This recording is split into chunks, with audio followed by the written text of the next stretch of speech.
Hello there, Gamerinos and Gamerinas. Welcome to UnicornStorm. This is Rady, and today I'm going to dig into the new game in the ever-growing Shovel Knight franchise, Shovel Knight Dig. And this is once again a spin-off of the original series. This won't be another jump and run adventure where you traverse a bunch of different levels and kill a boss at the end. Well, you kinda do, but this game is more of a roguelike, or roguelite as they call it. That doesn't mean that it is any less creative and attractively weird than the other games. The same Shovel Knight charm is still here, and I mean, branching out into different genres isn't anything new for the Shovel Knight franchise. We already had a Smash-like party fighter and a puzzle game. So now, instead of an 8-bit platformer, we got a 16-bit inspired roguelike platformer.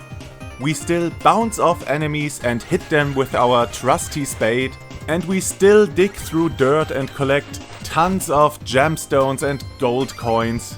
But now we're going to do this in randomly generated dungeons that we have to traverse over and over again whenever we die.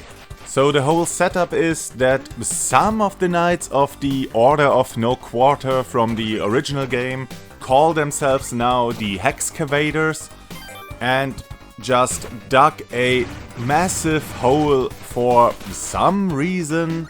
They also stole Shovel Knight's loot back, and now he's kinda pissed and wants his bag back.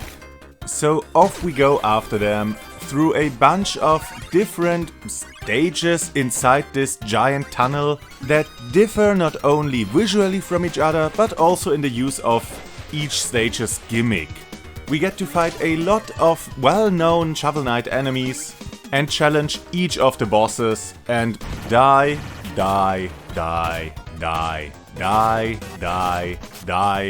in the process. Yeah, this game isn't easy. You can die rather quickly and there are no checkpoints throughout the whole journey.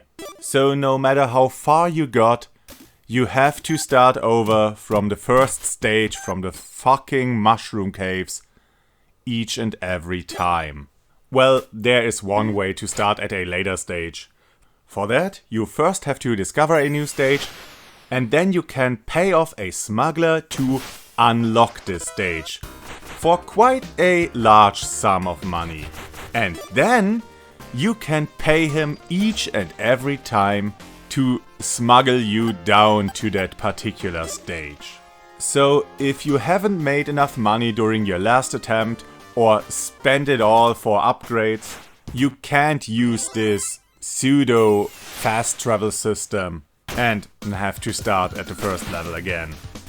And well, the game advises you to start over from the first stage, because during your travels you acquire a lot of upgrades and relics and items that help you get through the later stages and defeat the harder bosses.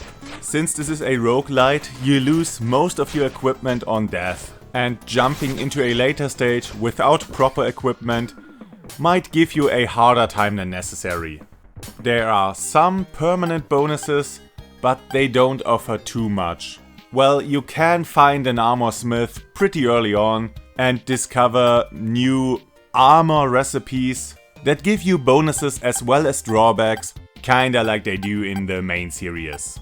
And these special armors might give you an advantage in certain stages. By buying overpriced relics or finding them behind a relic door that you need to unlock with a relic key that you have to carry with you throughout the dungeon and that you drop whenever an enemy hits you, you unlock more randomized items that can help you throughout your journey. And these will just randomly appear inside the dungeon.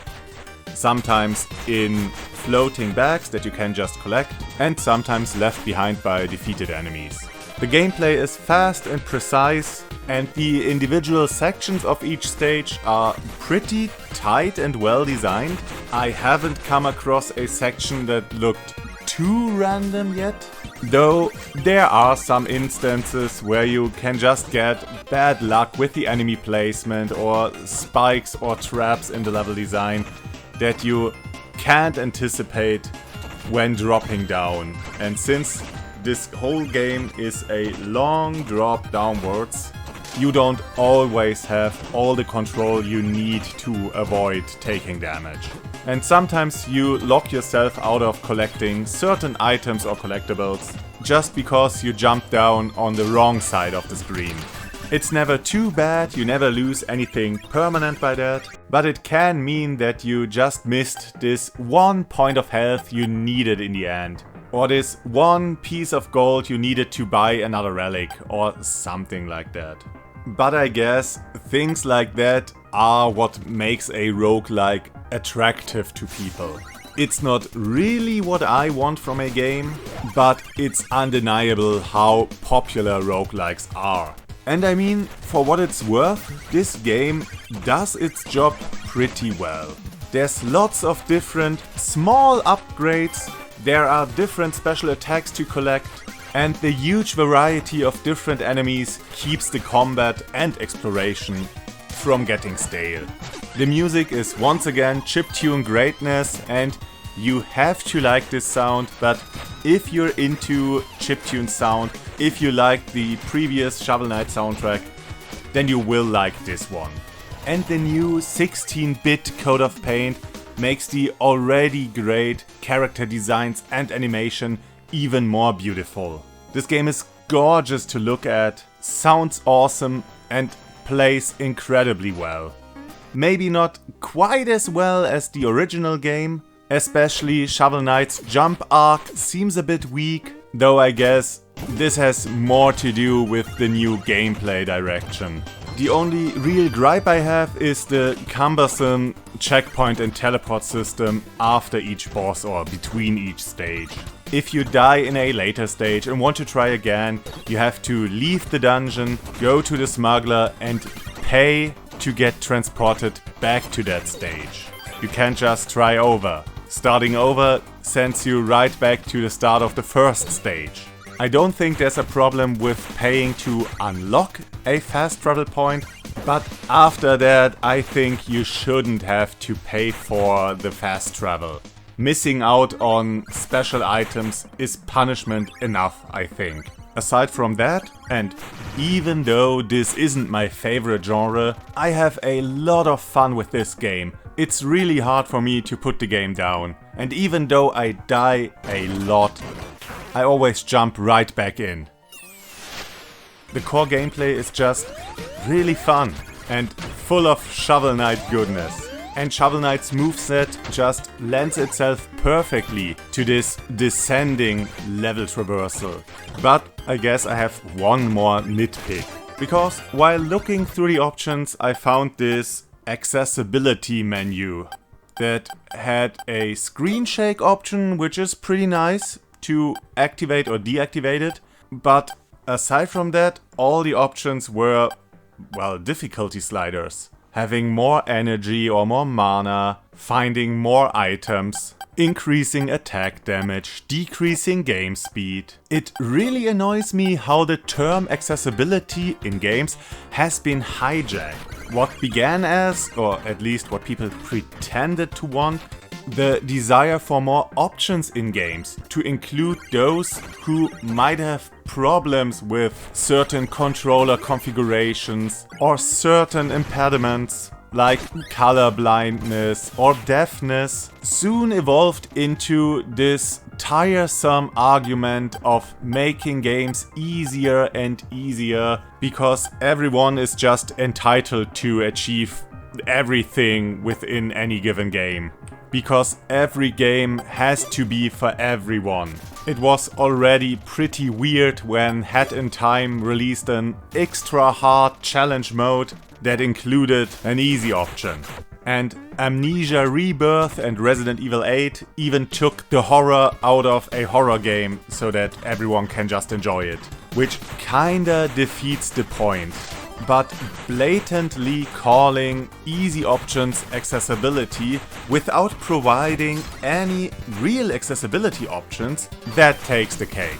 I mean, I don't see any colorblind options or text-to-speech or, well, a lefty mode. So yeah, I guess all the people who just aren't good enough to beat the game, they get some options to have an easier time, but those who'd truly benefit from some accessibility options, well, they are just left out in the rain. Good on you, Yacht Club.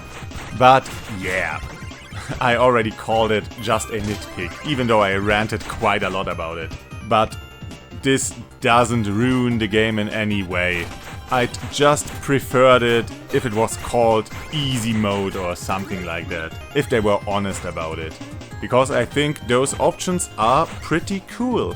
With those you can forge yourself your very own personal difficulty mode, which is great. So I guess this is even another plus for the game. For a game that's already pretty good, at least to someone who doesn't really play those kinds of games a lot.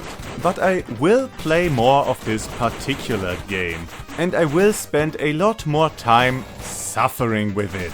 And you can do too. This game costs about 20 to 25 euros, and you can play it on the Nintendo Switch, on PC, or even on your fancy mobile device, because this game is also included in the Apple Arcade subscription. So if you have one of those, you can just play this game with horrible controls. I actually tried it out on my iPhone and it looked like a lot of fun. It wasn't very fun to play with smartphone touchscreen controls. So I bought it on Switch, and I'm quite satisfied. So yeah, if you're into platforming roguelikes, and if you have a fondness for the Shovel Knight, you can't really go wrong with this game. And with that, I wish you the greatest of days. That's it from Rady, and I hope to see you again on the next game.